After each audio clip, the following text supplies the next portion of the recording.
Hi, this is Steve Alden. Welcome to Black Protocol. Here's my story. Chapter 1. Echoes in the Static. Steve Alden stood alone in a desert of white ash. Steve sees things differently at times. His eyes changes colors. He sees no sky, no sun, just endless dust swirling in an invisible wind that carried no sound, but something heavier. A pressure in his chest, like gravity trying to pull him into the earth itself.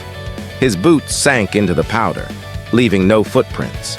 Ahead, suspended in midair, hovered a shattered moon fragment. Its cracks glowed with thin lines of blue light, flickering like a dying heartbeat. At the center of the floating wreckage, a black cube spun slowly. It pulsed with energy, ancient, wrong, and familiar. It whispered his name with a voice that wasn't quite a voice. Steve. Wake up. His eyes snapped open. Steve bolted upright in bed, chest heaving. The apartment was still. The cracked ceiling fan above him spun lazily, casting slow-moving shadows across stained walls. Outside, New Avalon slept beneath a heavy neon fog, its towers flickering like broken memories. Cramped high-rise apartment, neon city outside, urban decay aesthetic. Steve sat up, rubbed his face. His body was slick with sweat. His fingers itched instinctively toward the pistol under his bed, but paused. A soft blink lit up from the nearby comm tablet. One new message, timestamp, 4:17 a.m. Sender, unknown. Subject, stop digging attachment. Voice file. Steve stared. His hand trembled slightly. He tapped play. A distorted version of his own voice crackled through the speaker. Steve, if you're hearing this, they've found you. Don't go to work. Don't trust anyone at level 9. And whatever you do, don't look into Blackstar.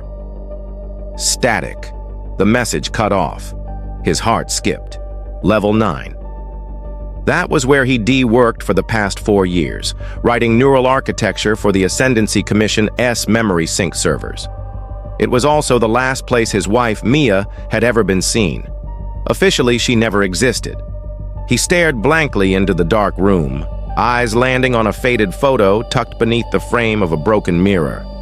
Mia, smiling in a white coat, holding up a glowing datapad. The real, the impossible. This isn't just a warning, Steve muttered. It's a trigger. The city hummed faintly outside. Traffic drones buzzed beyond the smog. Somewhere in the distance, a security siren echoed and died. Steve walked to the window and peered down. 2 men in reflective silver ascendancy suits stood beneath a broken street lamp, staring up at his building. Still, waiting. Steve stepped back. He moved fast now, pulling up a section of the floorboards. Beneath it, a hidden go bag, wrapped in an electromagnetic cloak. Inside, black market IDs, crypto drives, micro drones, and a backup version of his glove. Everything he couldn't afford to lose. So it's real, he whispered. Blackstar. He had spent years helping build pieces of it, never knowing the full picture. A rumored defense failsafe, an ancient energy discovery, a protocol hidden even from top-level Union command. And now, it was calling his name. He slid the glove onto his hand. It pulsed to life, syncing with his biometrics. Light shimmered across its veins. All right, Steve muttered. Let's see what they tried to bury. He slipped out of the apartment and into the fog-covered alley below. The city loomed above him, towers piercing the sky like jagged teeth. New Avalon wasn't just sleeping. It was hiding something. And Steve Alden was going to find it. End of Chapter 1. To be continued in Chapter 2, The Man in the Glass Room. Chapter 2. The Man in the Glass Room. The elevator to level 9 moved like a coffin on a wire, silent, smooth, and too slow for comfort. Steve Alden stood with his hands buried in his jacket pockets, watching the LED floor indicator blink lower and lower. 1 floor beneath where he'd been ordered to report. But it wasn't a command, it was a trap. When the doors finally hissed open, The corridor was empty. No guards, no workers, just that sterile white glow humming off the walls like a migraine waiting to happen. Every footstep echoed too loudly. He scanned his clearance badge. The scanner accepted it, even though the system had supposedly revoked his access 2 weeks ago. That told him everything he needed to know. They wanted him to walk in. Visual reminder, Level 9, Ascendancy Neural Research Floor. Chrome white walls, silent ceiling cams, endless biometric scanners, and synthetic glass floor with pulsing circuitry beneath. He moved carefully through the corridor, his glove quietly syncing to local interfaces. Silent pings mapped the motionless AI systems nearby. Every security node had gone dormant, except one, the glass room. It stood at the end of the corridor like a forgotten cathedral. Transparent walls, humming with flickering light, surrounded a central operating chair linked to hundreds of neural threads. Steve had helped design the original framework years ago, never knowing what it would become. Someone was sitting in the chair. Visual reminder, Dr. Nora Reeves, black woman, 42, short gray-streaked afro, dark armored lab coat, biotech lenses covering her eyes, cold, calculating demeanor. "Steve," she said without turning, "you were always too good at following ghosts." He stepped closer. "And you were always too good at hiding in the light." Dr. Nora Reeves stood and turned to face him fully. The biotech lenses across her eyes shimmered as they completed a data lock on his face. "I'm surprised you came alone," she said. "I figured if they wanted me dead, you'd just reroute the elevator shaft and drop me." She offered the faintest smile. "Tempting." He glanced at the neural rig still glowing behind her. "You tapped the echo file, didn't you?" "I did, and I saw what you saw," she said. "The Blackstar Vault, the nameless imprint, and Mia." His breath caught. "You said she was erased." "She was, digitally, but not biologically." Steve took a step forward. "What does that mean?" Nora folded her arms. "It means her consciousness was partially lifted into the Obelisk Drive, a hybrid protocol, one we lost control of." Steve's glove buzzed. Silent alerts. External drone movement spiking outside the building. "They're coming," he said. "They're always coming," Nora replied. Suddenly the lights flickered. A distant klaxon blared. Nora reached into her coat and tossed him a data shard. Vistal-like chip with embedded light code, pulsing white-blue. "What's this?" he asked. "Coordinates," she said. "To the vault buried beneath Sector 19, your next move, and your last chance to stay ahead of Kane." "You're helping me?" he asked, skeptical. She nodded once. "I'm helping her. Mia didn't die for a data experiment. She sacrificed herself to keep the Nameless locked away. But if Kane finds that vault first..." She didn't finish. The building rocked. A blast ripped through the far end of the corridor. Steve turned toward the elevator, but Nora grabbed his arm. "There's an escape tunnel below the neural bay. Go, now!" Steve hesitated for half a breath, then sprinted past the chair as it began to spark and short-circuit. Behind him, he heard Nora activating something on her implants, something that screamed suicide protocol. He turned back just in time to see the chamber ceiling shut with Nora still inside. And then the entire floor above him collapsed. End of Chapter 2. Chapter 3. The Man in the Silos, Let's Go. The entrance to Sector 19 didn't look like much. Just a rusted freight elevator built into the side of a cliff face behind a long-abandoned military checkpoint. No lights, no guards, just wind and silence, and an access panel that hummed faintly, like it still remembered what it was made for. Steve adjusted the interface chip in his glove. The pulse in his neck was hot with adrenaline. He looked over his shoulder. No drones in the sky, no guild insignias. He was alone. He pressed the glove to the panel. A chime. A breath. The doors hissed open.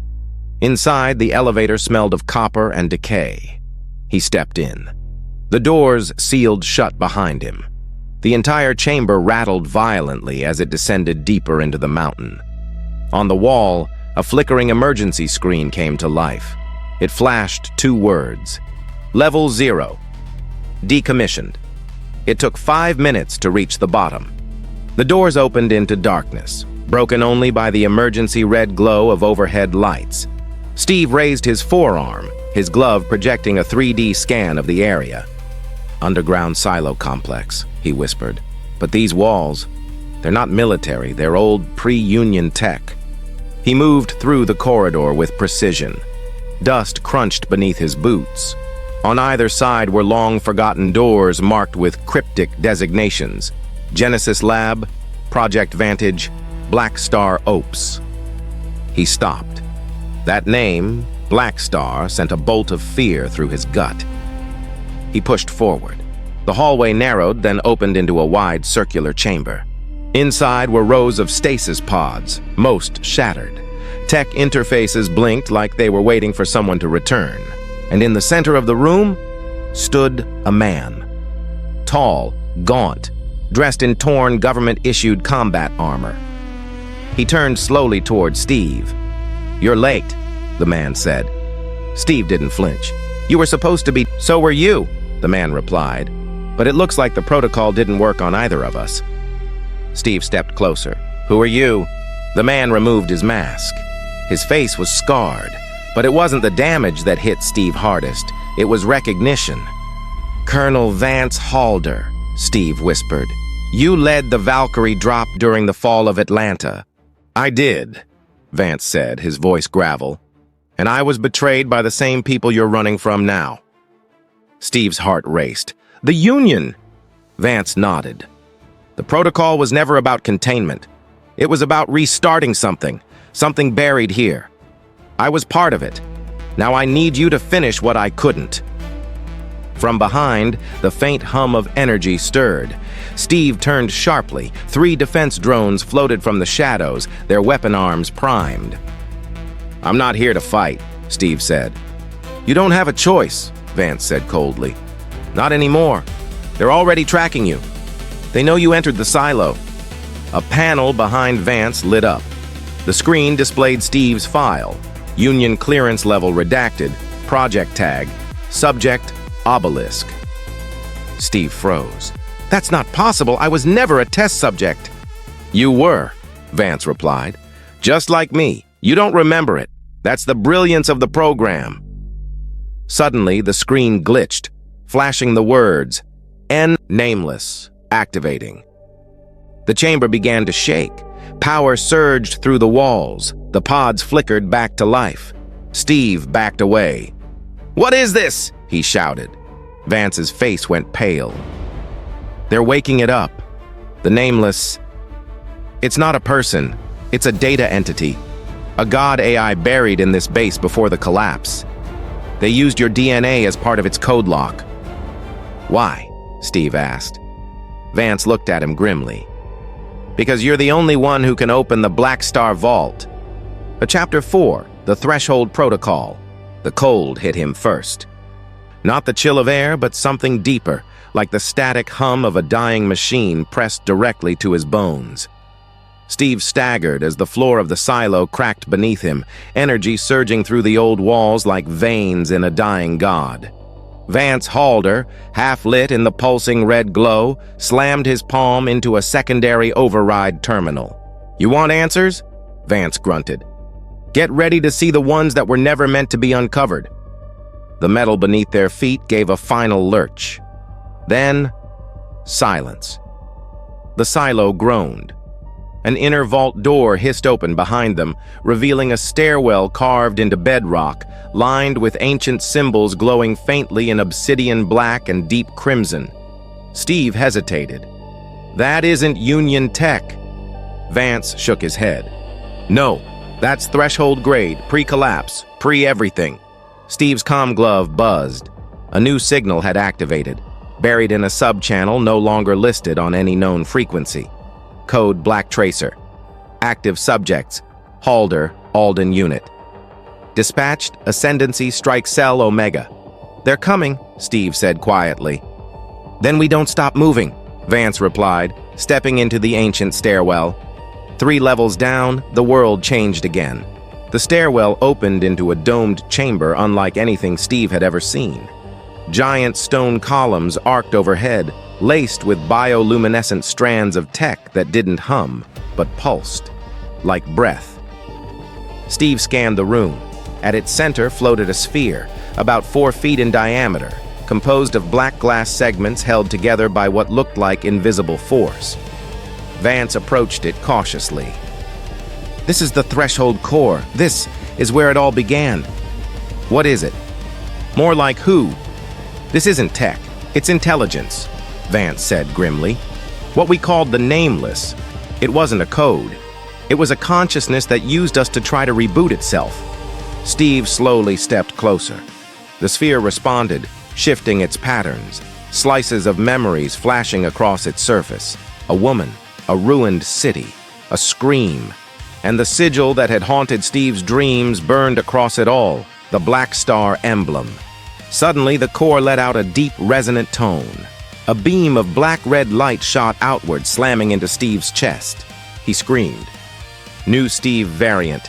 Same visual model with glowing black veins briefly visible across neck and forearms. Eyes flicker red for 3 seconds before fading. Same clothing, now with scorch marks on left shoulder. Steve collapsed to one knee, gasping. Vance knelt beside him. It read you. It accepted your DNA sequence. You're not just a key, you're part of its root code. Steve blinked, the sensation of something waking inside his head still lingering. I saw something, he murmured. Another lab. Before Vance could respond, the chamber lights turned blood red. From behind them, a voice echoed. You should have destroyed the protocol, Vance. Marcus Kane. Marcus Kane stepped through the archway. Flanked by 4 Blackstar commandos, Steve instinctively reached for his weapon, but Vance stepped in front of him. Kane smiled faintly. Still playing the protector, Vance? You were always better at betrayal. Vance didn't respond. Instead, he subtly tapped a button on the core's control pad. Kane noticed. Still delaying the inevitable. Suddenly, the room shook again. This time, it wasn't from the core. Seismic charges? Steve asked. Vance nodded. Fail-safe. This place collapses in 60 seconds. Kane's eyes narrowed. You'll die for a lost cause? Vance looked to Steve, then back to Kane.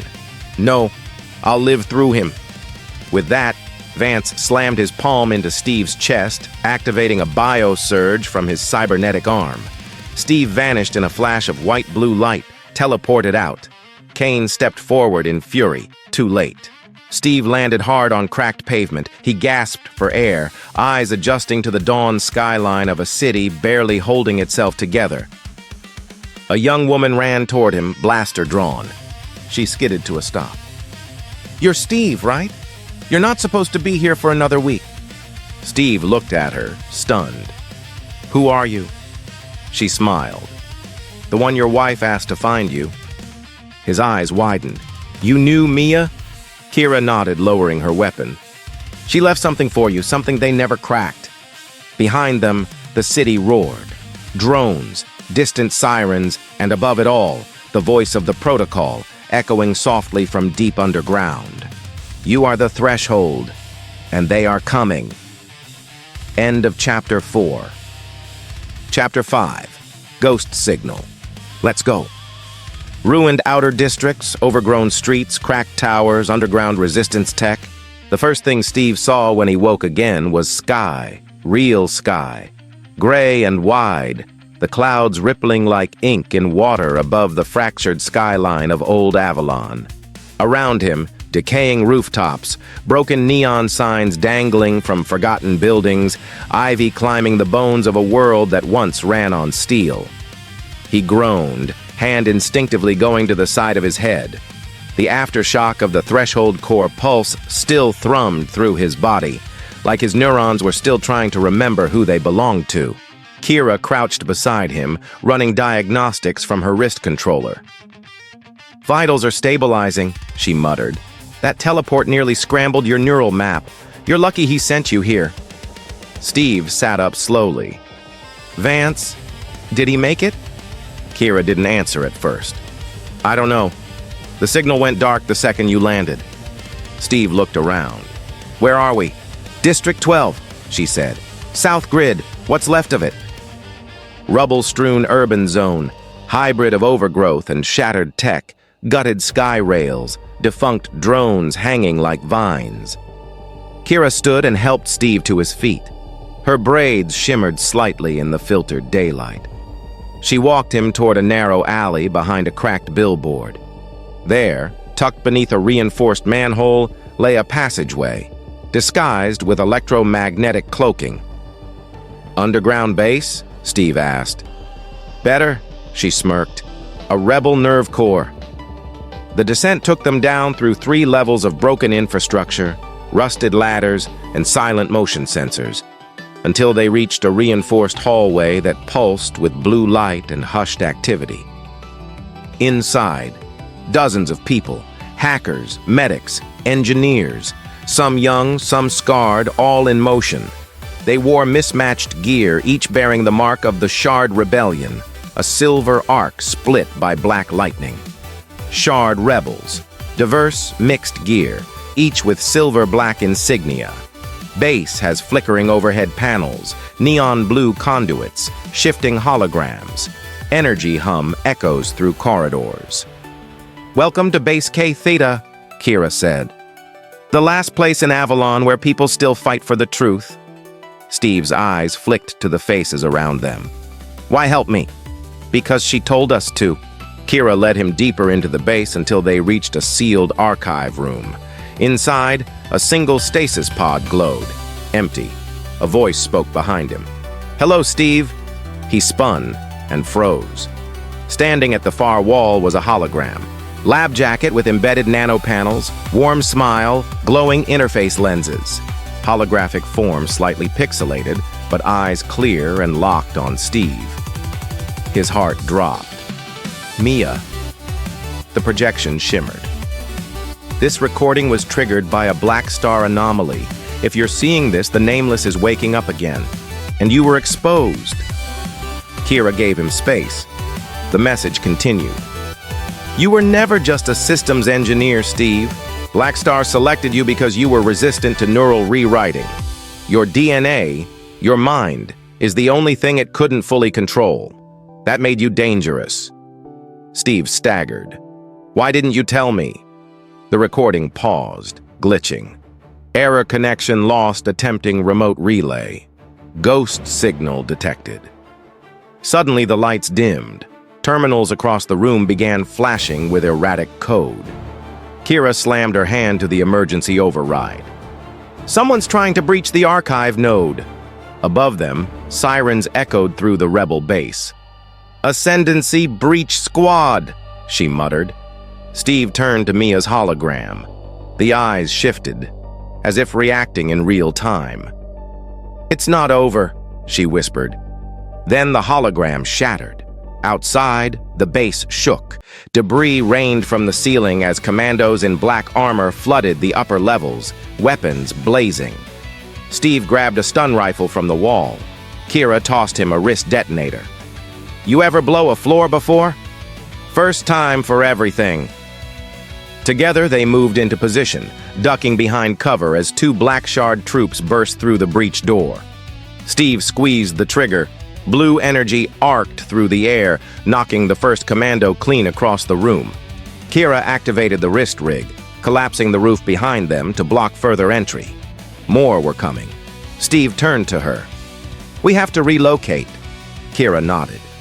"There's a backup relay in the core tunnels. If we can reach it, we might be able to re-establish contact with Mia's last live node."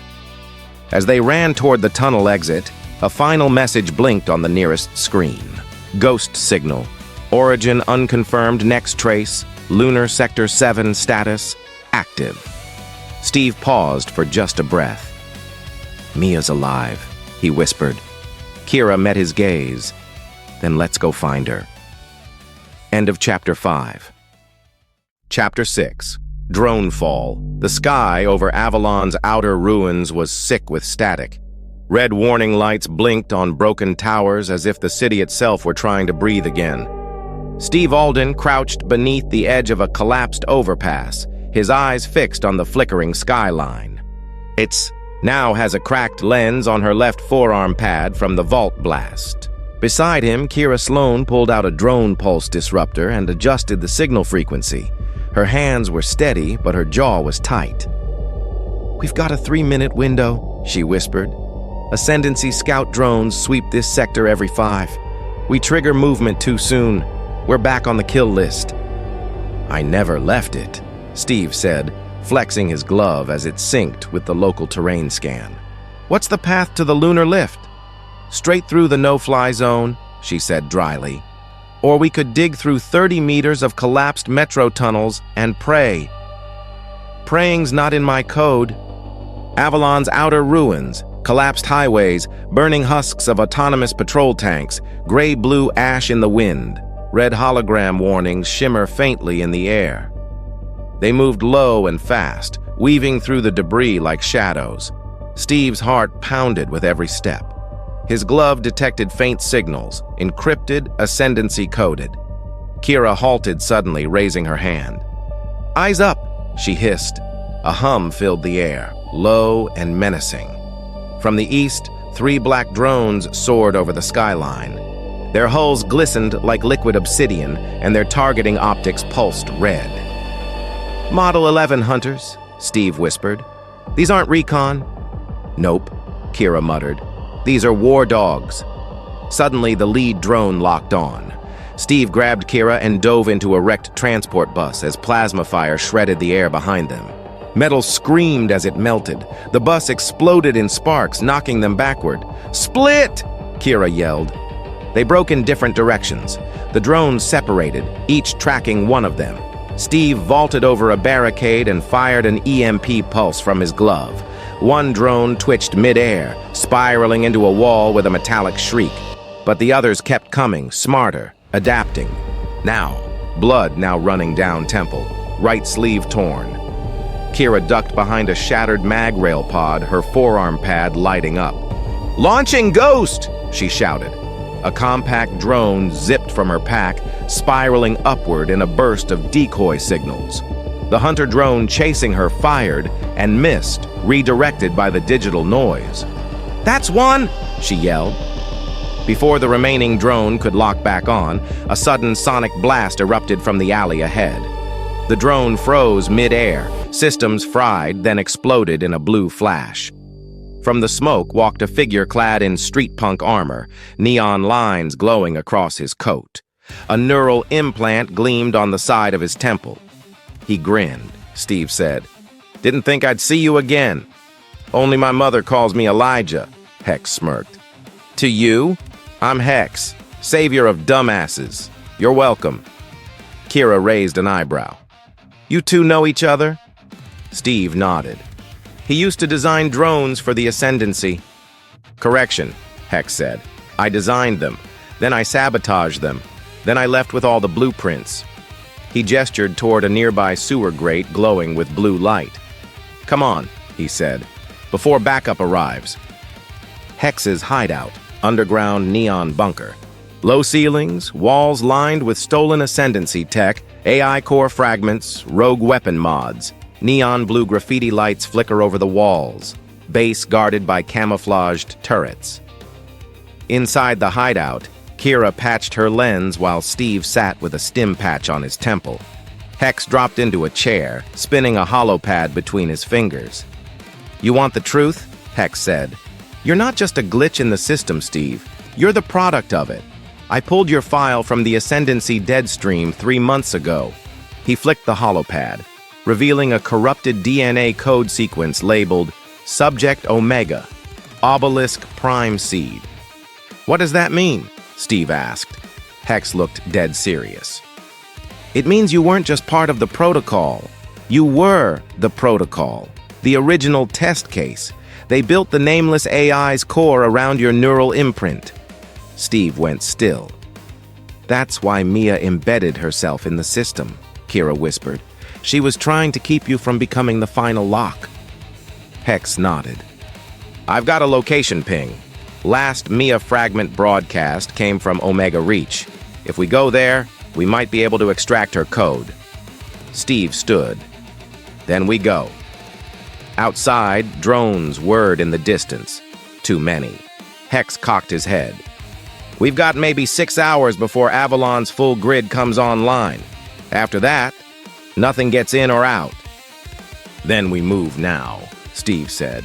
This isn't about surviving anymore. He looked toward the skyline. It's about taking the war back to them. Chapter 7. The Vault Below Avalon. Kira Sloan is beneath Avalon's southern district, under collapsed towers and forgotten transport hubs, lay a vault the Ascendancy had erased from all maps.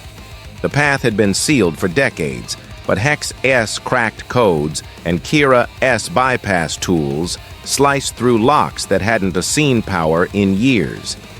They descended through an ancient maintenance shaft lit only by the glow of Steve's glove and the blinking lights on Kira's forearm pad. "You sure this is it?" Steve asked, voice low. Hex smirked. "Unless your dead wife's ghost signal was faking her location with a quantum entanglement matrix, yeah, I'm sure." Kira rolled her eyes. "He's a genius and a jackass." The corridor widened into a circular metal platform. Below them, darkness. Then the hum of dormant tech. Steve activated the platform's terminal. His glove interfaced, and the metal groaned as ancient turbines ignited. The floor shuddered and began to descend. An elevator platform slowly lowering into an abyss lit by flickering blue lights on the walls. Ancient Union logos fade into view. Dust spirals in the air. "What is this place?" Kira asked. "Project Parallax," Steve murmured, reading the inscriptions etched in steel as they passed.